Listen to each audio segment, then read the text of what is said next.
intro here as we start games. Obviously, it'll be full first week for us here. We've got some really diverse style of play coming at us here in these first stretch of games, starting with the Oakland one. Just some really good athleticism, different defenses that we won't probably consistently see throughout the year. Really in these first few games, so it's going to be a great test for our guys in these first few games right now. Really with A&M and Merrimack, they just play different styles, different than we typically see. So it'll be a great test for us to kind of figure some things out. I'm sure there'll be some possessions that are a little clunky at times, but it'll be a great opportunity for us, and obviously it starts with opening night against Oakland on Monday. So our guys are excited, ready to get started, ready to play and compete against somebody else, and yeah, can't wait to get rolling here. Chris, just to start off, how healthy are you guys, and have you named captains yet? Yeah, the captains, I'm not ready to make that public yet. I think as far as the health, there's not a significant update. Really, no significant changes. We obviously had some guys out for various reasons in our most recent scrimmage, but those guys, as you know, that's nothing long term. Those guys are expected to be back. How ready do you sense this team is to get out and start working off the feelings from last year? Both Bruce and Zed talked about that immediately, that like they just want to show people that like they're, you know, things are better and this is going to be a chance to turn the page. Like, how ready do you sense this team is to just get out there and start putting some results in front of people? Yeah, I think they're ready for sure. We'll see though. Obviously, time will tell with all that, Adam. That'll all take care of itself. But I think they're more than ready. They're anxious. They're anxious to play somebody else and compete against other competition, and kind of see where they stack up. You know, that's a pretty fluid process with most teams here, particularly early in the year. But I know they're excited.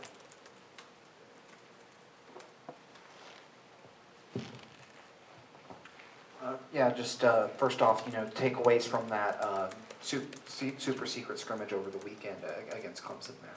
Yeah, no, I think it was we got to really look at some different lineups. I think that was kind of the biggest takeaway is we played a lineup that we really, in essence, hadn't practiced a whole lot. And some of that was just because we were down a few bodies. And some of that was, hey, since we're down a few bodies, it gives us a chance to play bigger, to see what that looks like, to get a feel for it. Clemson's a good team. So I think it was a really, really positive experience for us, both exhibition / scrimmage. I just think the Dayton one was a terrific experience for us, and the secret scrimmage was a really good experience for us. We were talking to Bruce just a minute ago, and one question he got asked was, you know, what he expects the responsibility put on his shoulders as a captain.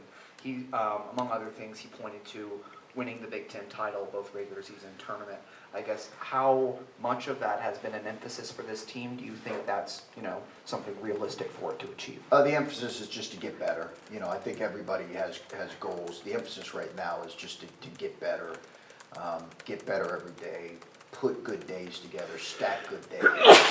You know, certainly there are things that collectively we talk about, but it's really the focus is just get better. You know, find a way to put one good day together after another. That's the focus. And then what's Devin Royal's progress been throughout this first run up to the season here? He's been hampered by a few kind of minor injuries that have limited him in stretches, but he's had a good. I think his last probably few weeks have been his better few weeks that he's had. He's just got to keep. I think it's going to be a process for all those freshmen. He's just got to keep putting good days together. You mentioned the guys being anxious to get out there and play. How anxious are you just to see this group in a real competitive game? Yeah, really anxious. You know, excited and ready. You know, college basketball is such a long off-season in terms of how much you're doing with your guys from summer. You know, we're gonna have upwards of 30 practices before we play our first real game. So it's such a long preseason that I think coaches, players, they get to the point where they're ready to see. The exhibition and the scrimmage was good because you get immediate feedback on, we have to get better in this area. We're pretty good in these things right now. We did these things really well. These things we have to get better in, and that's the real benefit of playing the two teams we played. Would you share a couple of the areas that you already know need to get better? Rebounding. Yeah, rebounding, number one, defensive rebounding. We were really good on the offensive glass in the last scrimmage. That's got to continue to be good for us. Rebounding. You know, I think that's probably number one. Just being a team that can finish plays with really good possessions defensively and offensively. And I think we've got to take care of the ball at a higher level. We're more careless and just not careless. I think some of it is guys just figuring out what they can and can't do at this level, and some of it is us playing together.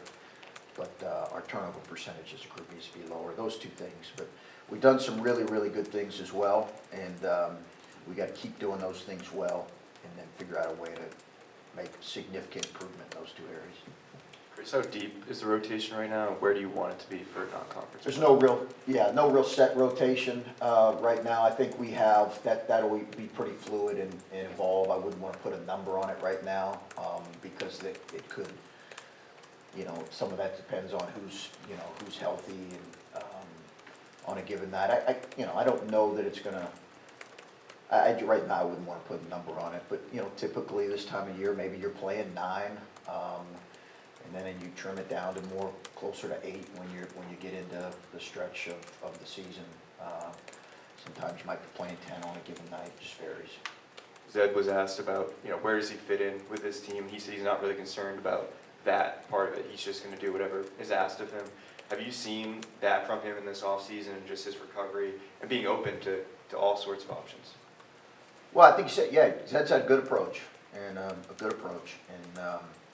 you know, I think his focus has to just be, obviously he's healthy now, getting better, growing as a player, doing whatever his team needs him to do to win and help our team win. If that remains his focus, I think he'll be able to do some really good things for us. Coach, Bruce Thornton was really big for you guys down the stretch of last season, especially into the Big Ten tournament. How do you think he's developed, not only as a player, but as a leader throughout the course of last year and then into the summer? Yeah, love Bruce. Love his leadership. Love his everyday approach. Love everything about the kid. He's everything you'd want, really, in a Buckeye point guard.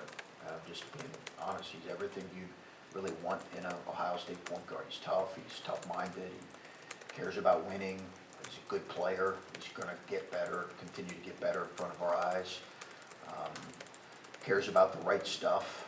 You know, you want that guy leading your team. And as a sophomore, it's, you know, he's going to have help leading. It's not just going to be on his shoulders. But yeah, excited about his sophomore year. Yeah, and then for your assistant coach, Mike Giannetti, I know you've been on staff with him for over 12 years now. Can you describe what your relationship with him looks like and what his role within the offense and with assistant coach Jake Diebler looks like? With Mike Nettie? Yes. Yeah, Mike's a high energy, really positive, tremendous worker. He's been in this business for a long time. He's got great connections. He's a basketball junkie. He loves basketball, loves college basketball, loves coaching, the art of coaching, and he just brings a lot of really good stuff with the staff. He works a couple pivotal roles. One is he helps Jake with game planning offensively, as well as helps us organize special situation, late game situations, all the different scenarios that can come up in the half, end of game, and what our game plan is for that. curious about the challenge of preparing for a team that you haven't seen play this year. Yeah. Clearly, Greg Kampe isn't new to college basketball, so you just have some history Yeah. here. How do you put together a plan? Yeah, I love Greg. Greg's one of the all-time great guys in our profession. Greg Kampe he's a really good coach. He's won a tremendous number of games. They play, as I mentioned, a unique style. They have really talented, athletic kids who can really impact the game in a lot of different ways. And as always, our focus will turn to them as we get closer to game prep. But always been impressed with him and the way he coaches. He always puts together a very difficult schedule, and he's done a lot for our game. Greg's done a lot for our game. So he's asked to come and play here for a number of years, and we were able to finally work it in our schedule. Chris, you talked earlier about Roddy Gale kind of needing to step up to a larger role this year. Just like, what did you see from him, I guess, in the scrimmage against Clemson and also like in these last couple weeks? Well, I think he had some really good moments against Dayton. I think you saw that. Admittedly, he'll tell you he struggled against Clemson, and that's why I just think it was really good because he was able to struggle in an environment where we can really take film and look at it and say, okay, this is where, as you are now in a more, bigger role than what you were last year, this is what we need you to do better. I think with Roddy, we all have to understand that there's going to be a process to this and his development and his growth, and he's moving into a larger role. With that's going to come some bumps along the way, but I'm really confident in his approach, his coachability, what his attitude is, and what he can grow into. But it's going to take a minute, and we saw that with a little bit of an inconsistent performance the other day, following a solid performance against Dayton. Ask about Jameson Battle. His career, 14 points per game over 4 years, George Washington, Minnesota. How important is it for him to do at least that, if not, take another step and even do more, I suppose? How important is it? How much will you guys lean on him, I guess? Well, as you know, that's a really good number in the Big Ten. If you're doing that in the Big Ten, that's going to be probably put you top 10 to 15 in the Big Ten in scoring. So he's going to need to score the ball. He also needs to rebound the ball for us effectively. But he needs to be that for us, Steve. And we expect that. He's got the ability to do it, but again, it's not like he's a guy that we expect to get. We're putting a load on him to get 18 to 20 every night. I don't think that's reasonable.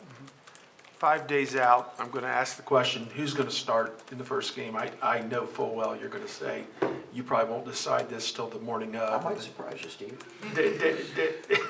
Maybe you already know, I don't know, but I assume you've got at least a couple that you know for sure will be in there, and then a couple spots that are probably an either or. Yeah, I think right now, I think certainly Bruce and Jameson are guys that will be in that. We'll know more here. We've certainly got an idea as a staff what it's going to look like, Steve, but we're still obviously several days away from our first game against Oakland, so we want to continue to work here and put in the time and the effort, and we'll see what that looks like on Monday night.